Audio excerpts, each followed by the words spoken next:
Sérgio, Cassiano, boa tarde. Sejam todos muito bem-vindos aí, quem nos assiste. É sempre um prazer falar de saúde, especialmente no momento onde a saúde se torna cada vez mais importante para todos no mundo e especialmente para o Brasil, que está cuidando bastante da sua população. Sérgio, vamos começar com uma rodada, e acho que é importante que seja você a falar, um líder experiente, mais de 20 anos do varejo farmacêutico. O que é essa farmácia brasileira, números, o que é essa cultura de ir a uma farmácia, o que buscar numa farmácia, especialmente num contexto histórico, de onde ela partiu e aonde nós podemos chegar aí no futuro, em seguida a gente discute. Muito bem, boa tarde a todos. Prazer estar aqui com ter essa audiência, né? Mais de 20 mil inscritos na Semana FIS. Parabéns aí, Josier, toda a equipe aí da FIS. É um espetáculo, um evento como esse. Ainda mais num momento como esse que a gente vive no Brasil e vive no mundo, né? Nunca a saúde foi um tema tão importante. Eu nunca vi na minha vida. Olha, eu tenho. Renato, você foi bonzinho comigo. 20 anos de experiência, não, 32, tá? Indo para 32 no varejo farma, ou seja, 32 anos de farmácia. Mas nunca vi nesses 32 anos, todos os dias na imprensa, saúde ser a manchete do dia, né? E isso é para o bem e para o mal. Claro que a gente está vivendo um momento triste de pandemia, de muitas mortes, questionamento das decisões que foram tomadas, mas o grande lance é a gente finalmente, por um motivo, seja que não for um motivo tão bom, mas a gente colocou saúde na ordem do dia, um tema tão importante, um tema tão fundamental na vida das pessoas, e a gente hoje tem manchete de saúde todos os dias. As pessoas sabem o que é comorbidade, as pessoas sabem o que é agravo, as pessoas sabem nomes de laboratórios, né? Sabem pronunciar, inclusive, os nomes corretos. Então, isso é uma coisa. Eu acho que o mundo, o planeta jamais será o mesmo depois dessa experiência. E acho que essa consciência de saúde, da importância de saúde, ficou muito clara. Nós aqui nas farmácias temos essa consciência há muitos anos, né? Assim, estou nesse setor há 32 anos. A gente leva a saúde para casa das pessoas. É por causa das farmácias, da indústria farmacêutica, obviamente, mas do atendimento que a gente faz na ponta, direto com o paciente, né? Depois que ele passou pelo médico e pegou aquele produto, leva para casa. A gente leva mais qualidade de vida para as pessoas, leva mais longevidade, leva menor ateísmo. Então a gente tem uma consciência da importância do papel da farmácia. Hoje temos 80 mil estabelecimentos no Brasil. Eu sei que farmácia também virou meme, né? Parece que abre muita farmácia, mas na verdade a gente tem uma depuração natural do mercado. E onde você vê uma nova farmácia da Abrafarma, e aí a gente tem, a Abrafarma representa as maiores redes do país, as 26 maiores empresas, 8.600 farmácias. Onde você vê uma dessas farmácias novas, modernas, que não deixa nada a dever para todos os países de primeiro mundo, você vê ali mais serviço, mais competência. Na verdade, é um estabelecimento muito mais competente, né? Entrando no lugar de um outro estabelecimento que era menos competente, tinha menos recursos. Então a gente tem aí farmácias hoje em dia, as grandes redes ocupando as grandes avenidas do país. E isso para o bem, né? Obviamente. Quanto mais estabelecimento qualificado, com profissional que atende, com uma sala de serviços farmacêuticos, a gente vai falar muito disso aqui, né? Melhor para a população, mais acesso às pessoas. Só para falar, usar dois números, né? Duas grandezas. A Abrafarma tem 43% de todo o mercado brasileiro de medicamentos, higiene e beleza de farmácia. Ou seja, de tudo que se transaciona numa farmácia, 43% passam por apenas 8.600 lojas de grandes redes do Brasil. A gente tem 10% das farmácias, mas tem quase metade do movimento brasileiro.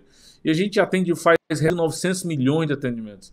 Ou seja, como se a população brasileira passasse 4 vezes nessas 8.600 farmácias, que estão aí muito bem estruturadas, muito bem, digamos assim, com uma qualificação melhor para poder trazer a melhor farmácia que você poderia ter no mundo aqui para o Brasil, né? A gente tem muito orgulho, viu, Renato, do que a gente construiu. A Abrafarma está completando 30 anos esse ano e a gente chega no 30 anos, não poderíamos estar melhor, com um orgulho muito grande dessa trajetória e do nível de farmácia que a gente tem hoje no nosso país. Muito bom, Sérgio, muito bom. Realmente é um padrão exemplar. Visitas de outros países do mundo são feitas às farmácias no Brasil, né? Para que se conheça como é que se faz esse trabalho aqui. Cassiano, o Sérgio deu um gancho, e aí o gancho é serviço. O que é esse serviço dessa farmácia aí, especialmente antes do Covid, especialmente antes da pandemia? Como que era essa farmácia lá em relação ao serviço? Tudo bem, boa tarde, Renato, Sérgio, um prazer, uma honra estar aqui com vocês, como sempre, né? E nesse evento de grande magnitude, como o Sérgio já citou. Se a gente fizer uma retrospectiva histórica, assim, não vamos perder o pano de fundo, né? Não vamos perder o cenário grande de onde a farmácia está inserida. A gente tem um momento do mundo em que a gente tem envelhecimento populacional acontecendo, né? No Brasil e em outros países, principalmente países desenvolvidos. Com esse envelhecimento populacional, a gente tem mais prevalência de doenças crônicas, existe uma transição epidemiológica que se segue, né, a isso, tem a ver também com qualidade de vida, as pessoas vivem mais, portanto, convivem mais com doenças crônicas. Junto com essa mudança vem o consumo cada vez maior de medicamentos, então a quantidade de pessoas que utiliza 3, 4, 5, 10 medicamentos por dia para poder manter a sua saúde, manter a expectativa de vida é cada vez maior. E além disso, a tecnologia evolui, né? Não só a tecnologia dos próprios medicamentos, mas também a tecnologia diagnóstica, a tecnologia de software, de hardware, de internet das coisas, que permite que a gente consiga realizar avaliações de saúde hoje que não eram possíveis 20 anos atrás. Permite que a informação de saúde dos pacientes transite de um lugar para o outro com muito mais facilidade, com a eliminação do papel, né, com o digital, coisa que não era possível 20 anos atrás. Então, com toda essa mudança, não dá para pensar numa farmácia que fica como era 20 anos atrás, né? No Brasil, especificamente, a legislação ela vem sendo historicamente muito restritiva para aquilo que a farmácia podia fazer em termos de prestação de serviço. 20 anos atrás era proibido fazer uma medida de pressão arterial na farmácia, por exemplo, o que hoje é considerado um absurdo, mas é a verdade. Então, se você quisesse assistir uma pessoa com pressão alta, quisesse medir a pressão, não podia ir numa farmácia fazer isso. O farmacêutico estava lá, estava de mãos atadas e não podia fazer um procedimento tão simples quanto esse, né? Felizmente, essa farmácia não existe mais. Essa farmácia restrita, essa farmácia proibida de fazer as coisas. É certo que a gente ainda tem muito avanço regulatório que precisa acontecer, mas houve uma mudança radical, né? Em 2014 foi publicada uma lei federal, Lei 13.021, é uma lei que muda a natureza da farmácia no Brasil. A farmácia passa a ser vista como um estabelecimento de prestação de serviços em saúde, e a partir daí as farmácias se viram com possibilidade e segurança jurídica para poder trabalhar uma série de serviços. E aí trazendo, Renato, depois a gente vai com certeza aprofundar, mas no plano geral, que tipo de serviços são esses prestados em farmácias, né? A gente está falando de serviços que estão no nível da atenção básica à saúde, da atenção primária à saúde, desde serviços que têm a ver com detecção precoce de riscos, então você fazer um exame rápido, fazer um teste rápido, por exemplo, de dengue, para detectar uma pessoa que está com sintoma suspeito, ou obviamente de Covid, como aconteceu muito, e fazer o encaminhamento oportuno desse paciente. Então, esse campo de prevenção, esse campo de detecção de riscos e rastreamento. Você tem serviços que são mais voltados para pessoas que já têm diagnósticos das doenças, né? Então, um diabético, um hipertenso, que precisa fazer um acompanhamento da sua medicação, trabalhar a adesão do tratamento, acompanhar a evolução do controle dessa doença e ajudar esse paciente nessa jornada. Você tem as vacinas, né, que é aí serviço de caráter preventivo, né, de promoção e prevenção de doenças, aí, promoção da saúde. Então, um leque enorme de vacinas que hoje podem estar nas farmácias, e esses serviços em torno da figura de um profissional de saúde que está dentro desse estabelecimento, que é o farmacêutico, um profissional de saúde de nível superior, muitos com pós-graduação, inclusive nessa área, e que também viu a sua profissão ser transformada nesses últimos anos. Quando você põe tudo isso junto, você tem uma farmácia que, além de ser um ponto de experiência de compra, de aquisição de medicamentos e outros produtos relacionados à saúde, você tem também um lugar que passa a ser referência para essa família, para essa pessoa, para esses cuidados básicos, de uma forma conectada com o resto do sistema de saúde, conectada com o médico que atende esse paciente, cada vez mais conectado com outros profissionais de saúde também, nutricionistas, psicólogos, etc. Então, uma farmácia que está mais no dia a dia da população. Muito bom, muito bom. E dando um passo adiante, eu acho que vale a gente realmente consignar. A pandemia trouxe aspectos diferentes, Sérgio. E aí, o que que essa farmácia mudou? Você já disse, eu já vi você falando que a pandemia acelerou muita coisa. O que que acelerou dentro de uma farmácia, dentro do varejo farmacêutico? Como é que essa farmácia se conecta e se torna nova, após a pandemia e no decorrer da pandemia? É bem lembrado, essa farmácia realmente acelerou e em função de uma resposta, da necessidade de dar uma resposta às necessidades da população, né? Então a gente viu, primeiro a gente teve que lidar com o medo, segundo a gente teve que lidar com a própria necessidade de entregar respostas ágeis para o cidadão. Se vocês forem parar para pensar, não faltou, olha a loucura que foi o início da pandemia, corrida às lojas atrás de máscara, luva, álcool em gel, medicamentos, suplementos, né? Me lembro muito bem no início de março, abril do ano passado, a loucura que foi abastecer as lojas, não faltou produto, gente, né?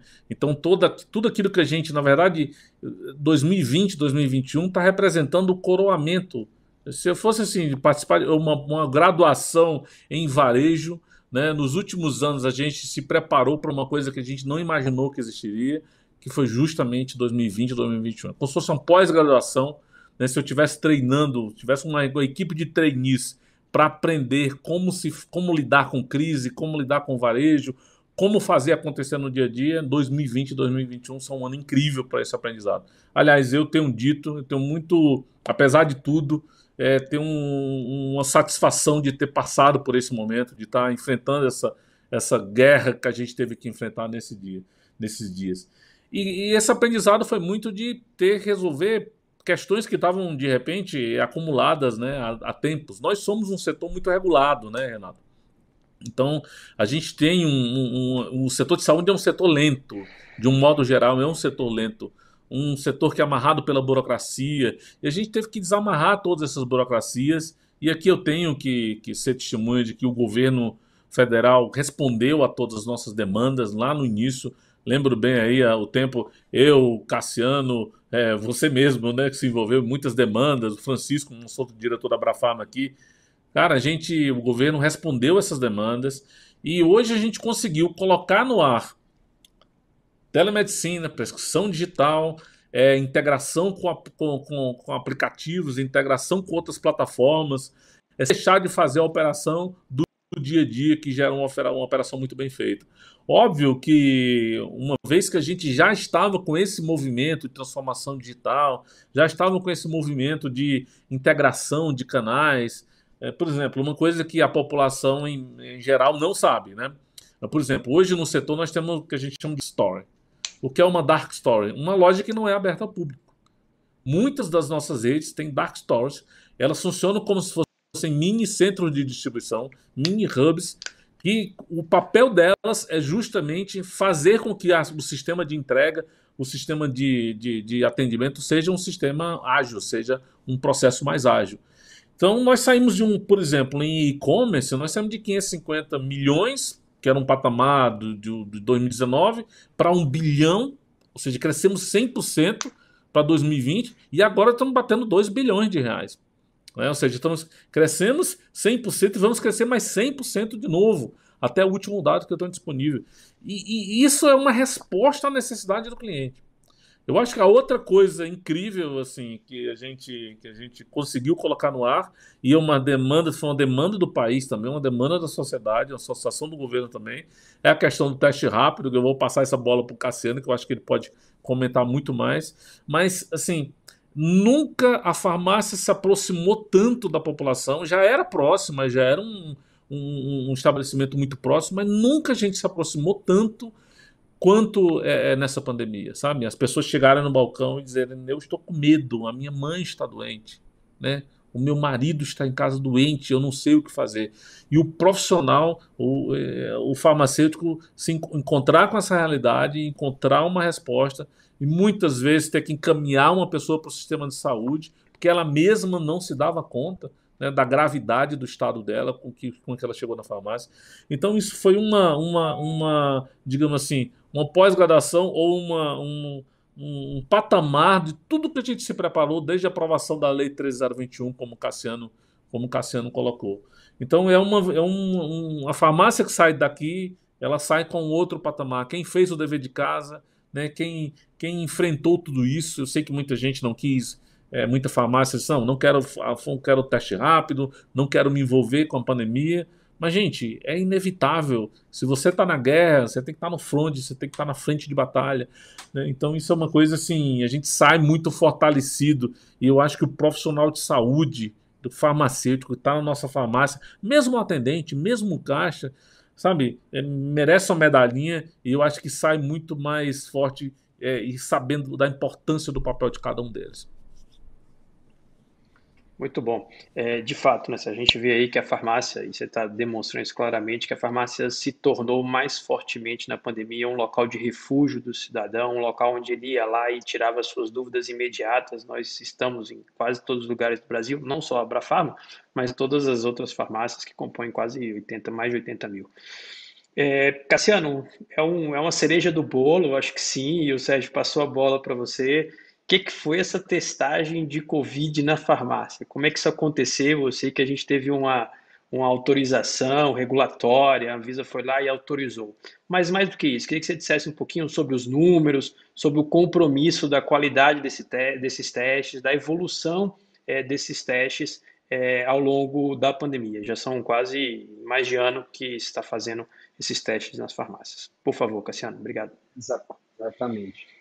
O ano passado, em março do ano passado, quando começou a pandemia, surgiram os primeiros testes, né? Como a gente se lembra, os testes rápidos de anticorpos, ainda naquele momento bastante criticados. Enquanto estava se discutindo isso, ainda em março e abril do ano passado, no caso da Abrafarma, a gente já estava trabalhando num protocolo para poder orientar as farmácias de como as farmácias poderiam fazer essa testagem. Não só o protocolo do teste em si, mas havia toda uma discussão sobre a segurança do atendimento, sobre fluxo, sobre risco de contaminação dos profissionais, toda uma preparação que o Sérgio citou. A Anvisa, ela autorizou no finalzinho de abril, através de uma RDC, a execução de testes rápidos de Covid nas farmácias. E no dia seguinte em que a RDC tinha sido publicada, a gente já tinha farmácias da Abrafarma fazendo teste, porque as farmácias já estavam preparadas. E, de certa forma, daí para frente, o resto é história, porque aconteceram momentos, né, da pandemia. A gente teve um grande pico no final do ano passado, que todo mundo se lembra. A gente teve outro pico ainda maior em março desse ano.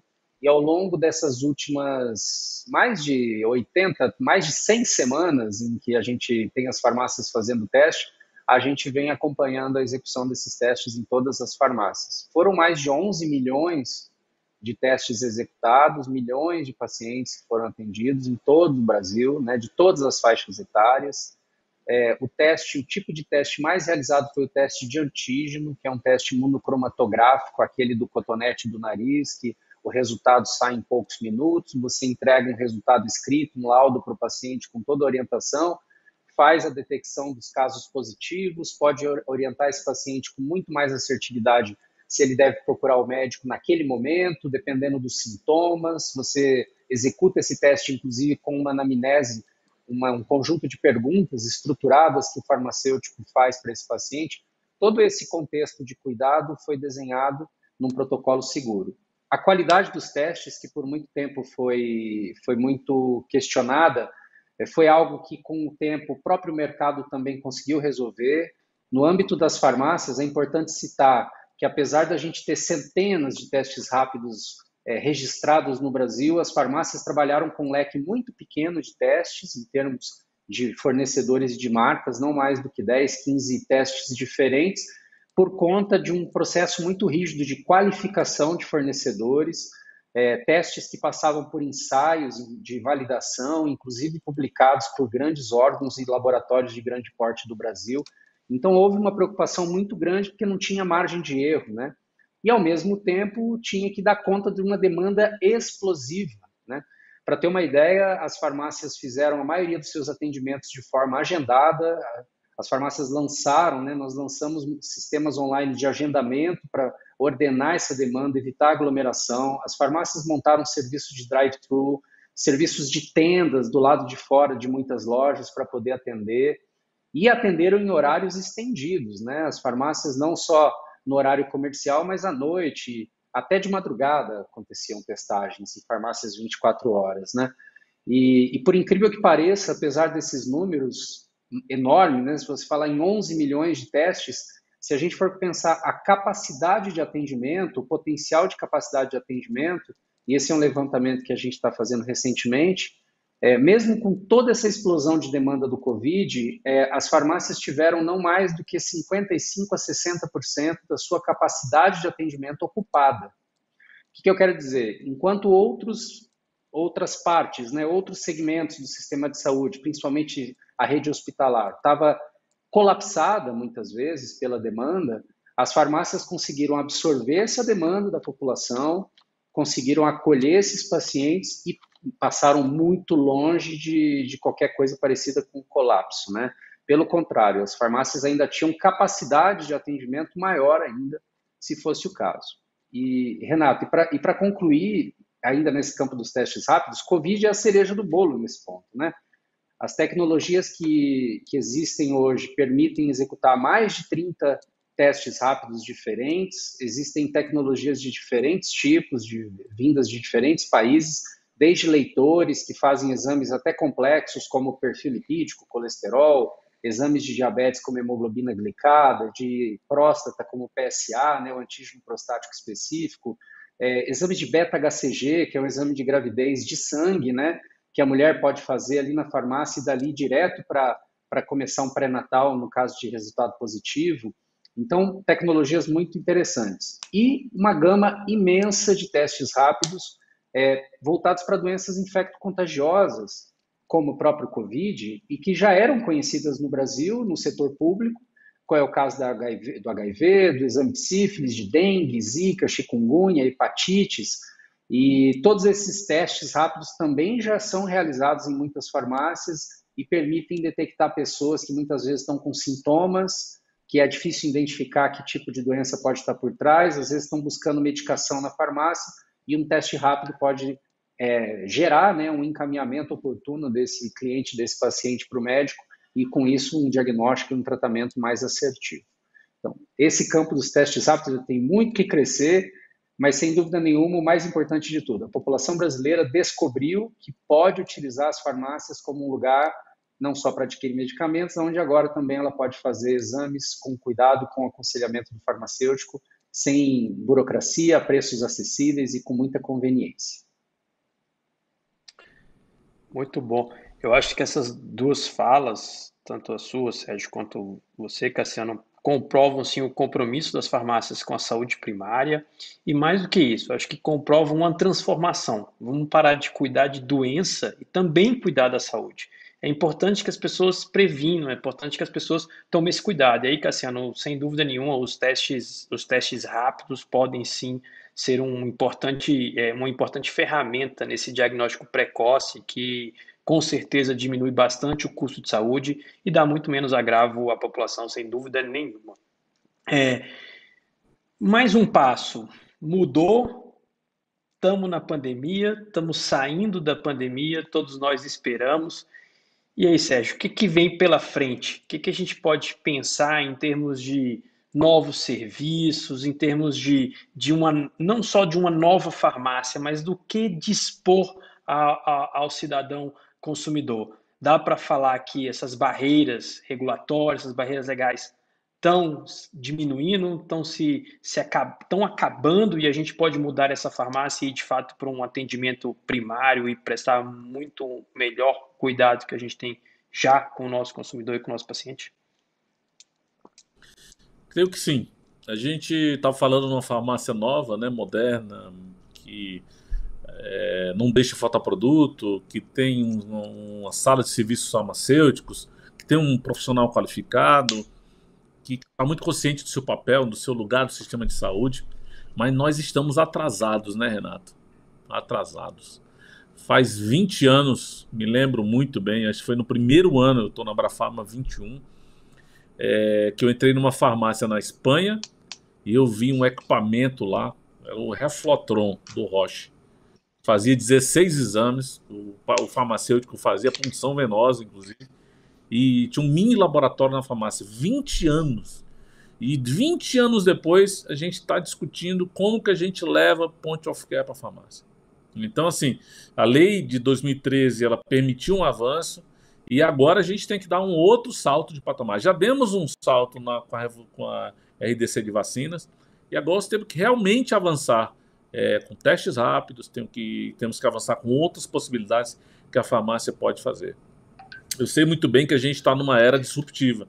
Hoje de manhã eu estava falando de um painel de telemedicina, né, e o Eduardo Cordioli do Einstein dando exemplos de como o atendimento está se fazendo atendimento à distância em locais que você leva 5 dias para chegar de barco, ou seja, um paciente cardíaco, alguém que sofre um mal súbito, recorre a quem? Num país onde a gente ainda tem 1000 municípios, né? A gente tem 1000 municípios ainda no Brasil, gente, com pouca ou nenhuma assistência médica, né? Onde o médico vai uma vez por semana, 2 vezes por semana. Lá no Ceará, eu sou do Ceará, o principal investimento que o prefeito faz, no novo prefeito quando ele entra, é comprar uma ambulância nova para pegar o paciente e levar para o centro mais próximo. E é esse local que a telemedicina vai chegar. E é na farmácia, com o apoio de um profissional farmacêutico, que a telemedicina pode chegar e pode ajudar o paciente, né, a tirar aquela dúvida, a fazer mesmo o primeiro atendimento de um paciente que não tem para quem recorrer na cidade dele, porque a UBS dele não tem médico todos os dias da semana. Então, assim, não só nessa pequena cidade, na média, na grande, a gente sabe que o sistema é um sistema que não é inadequado, mas ele é injusto, digamos assim, né? Algumas pessoas têm mais acesso, têm mais acesso, menos acesso, e a farmácia pode muito bem contribuir com isso. A farmácia pode fazer curadoria de doença, pode ajudar na adesão, fazer curadoria para o paciente, esse paciente que sai mais consciente de 19, ele cuidar mais de si, fazer a autogestão da doença dele.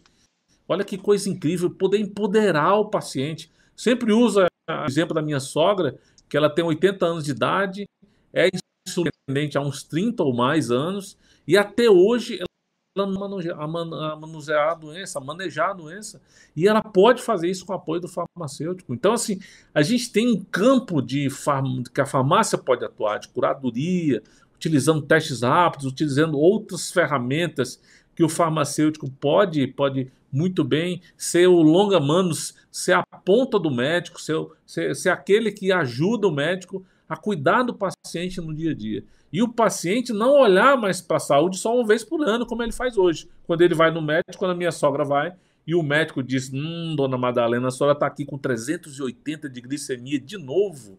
Ou seja, já que a gente transformou saúde, colocou saúde na manchete diária, né, na casa das pessoas, as pessoas todo dia ouvem isso, a gente tem, e é um papel das farmácias, é um papel de todo o sistema de saúde, transformar isso num salto de patamar para que as pessoas possam viver mais e com mais qualidade de vida. Então a farmácia tem um papel fundamental nisso, a possibilidade de fazer teste rápido, trazer outras tecnologias para a farmácia, de se integrar cada vez mais ao sistema de saúde, de colocar possivelmente um médico na farmácia por meio de telemedicina. A gente tem que olhar para diante e ver que a gente agora pode, como nação, como país, conseguir resultados muito melhores em saúde do que a gente tem conseguido até hoje. Então esse é o desafio, e aqui a gente coloca as nossas todas 8.600 farmácias, daqui a pouco você 9.000, daqui a pouco você 10.000 farmácias à disposição dessa população, à disposição do sistema de saúde para melhorar a saúde brasileira. Muito bom.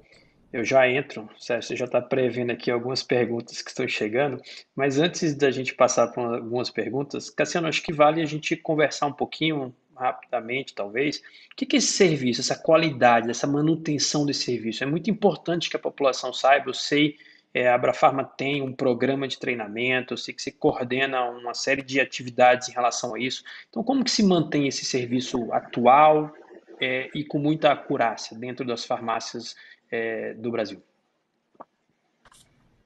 Obrigado pela pergunta, Renato.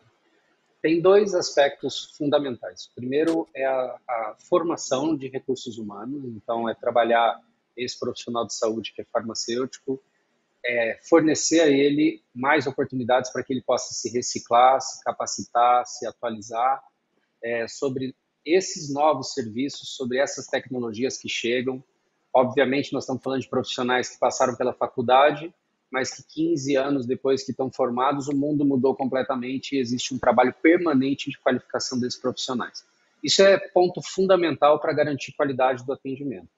O segundo ponto é protocolo e padronização, porque saúde exige que a gente tenha padronização, seja no procedimento que é feito, seja no passo a passo de uma anamnese que é feita com o paciente, na forma como esse resultado de saúde é entregue para o paciente. Existe ciência por trás, existem diretrizes clínicas por trás que precisam ser seguidas para que a gente consiga alcançar um certo estándar de qualidade de atendimento e consiga, com isso, maximizar a coisa mais importante, no final das contas, que é o desfecho de saúde, o resultado de saúde que eu vou gerar para esse paciente. Então, tem esses dois eixos fundamentais, aí, qualificação do profissional e essa padronização e esse protocolo. Podemos resumir que o Programa de Assistência Farmacêutica Avançada da Abrafarma, assim como outras iniciativas que existem no Brasil, está muito focado nessas duas frentes, além, obviamente, da frente regulatória, né, que discute com a Anvisa a autorização, que é as questões regulatórias referentes a essa prestação de serviço. Mas no dia a dia, os farmacêuticos contam com esse apoio para que a gente possa entregar uma saúde que não é menor, que não é meia boca, que não é feita de qualquer jeito, pelo contrário, que segue estándares internacionais e que não deve nada a serviços que são prestados em outros tipos de estabelecimentos de saúde dentro e fora do Brasil.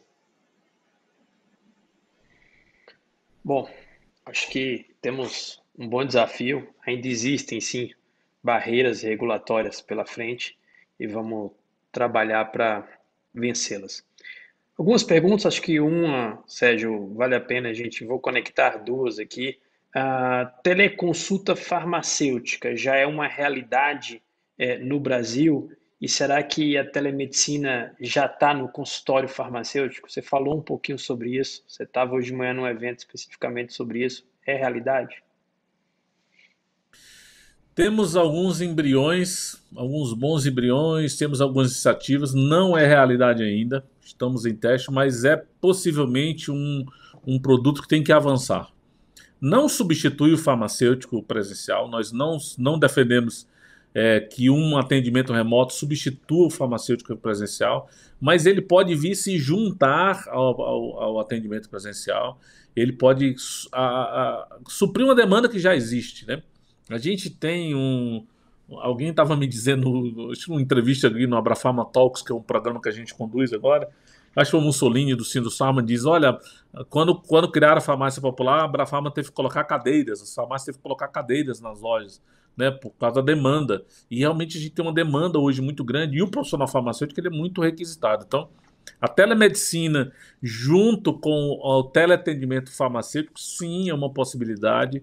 E eu acho que essa nova farmácia, essa farmácia do futuro que abraça mais o paciente, que faz curadoria, passa por aí, sim. Cassiano, você acha que um dia a gente vai ter na farmácia só atendimento por farmacêutico? É uma pergunta que chegou. Dá para fazer isso?